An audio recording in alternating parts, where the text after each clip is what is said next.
the Geneva Motor Show, automotive trends are displayed like nowhere else in the world.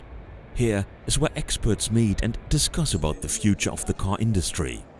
This year we met Frank Rinderknecht, the leading Swiss car visionary, founder and CEO of Rinspeed, and Peter Fuß, Senior Advisory Partner Automotive of EY, and Randy Miller. He is Global Leader Automotive and Transportation of EY.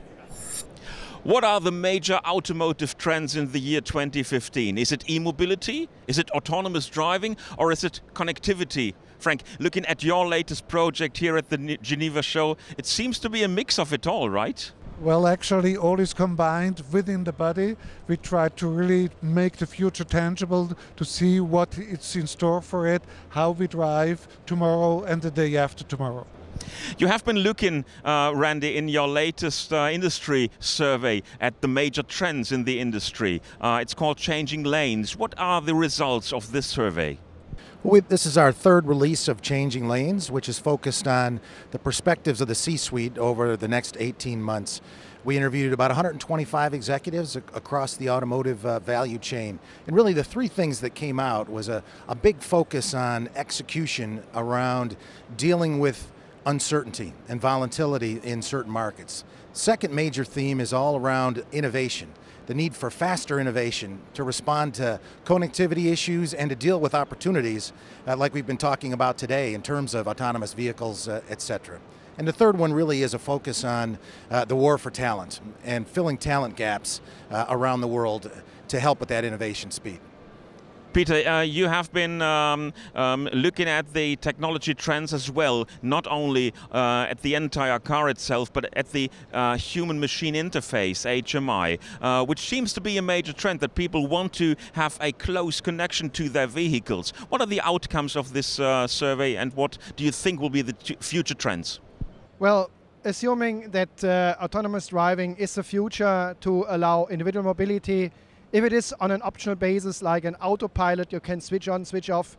People are very happy to move in this direction. However, handing over the steering wheel to a machine needs to be a challenge for all of us to get a different thinking about the relationship between human-machine interface. So that is something what the industry as a whole is driving forward at the moment.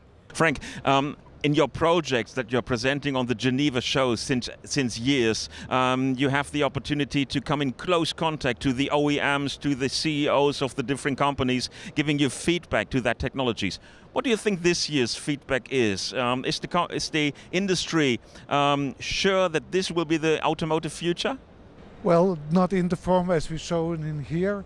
It's a different issue to have a robot arm in a car which costs 100,000 euros per se, which is sensible. The issue is that once I'm driving autonomously, the steering wheel has to go away. I want to use the space to work. I want to use the space to relax. And the question is, how would I move the wheel? So maybe in the beginning I still can see it to feel more comfortable, but then to make it disappear.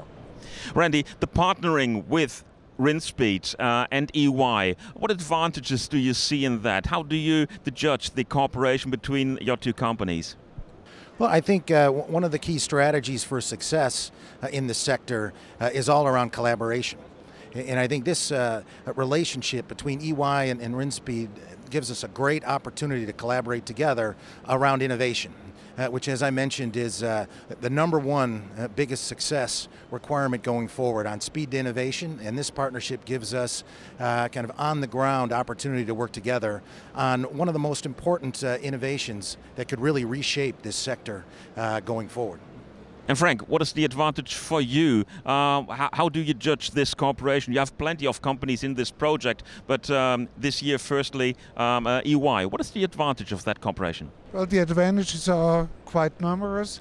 You know, it's a sparring to exchange ideas, to brainstorm together what the futures are and how the future structures. It's not only technology, as Peter was just mentioning, but it's also human perceptions, it's human tolerances, human expectations. And if we forget the customer at the end of the day, we might introduce all technology we want, but it will not be bought.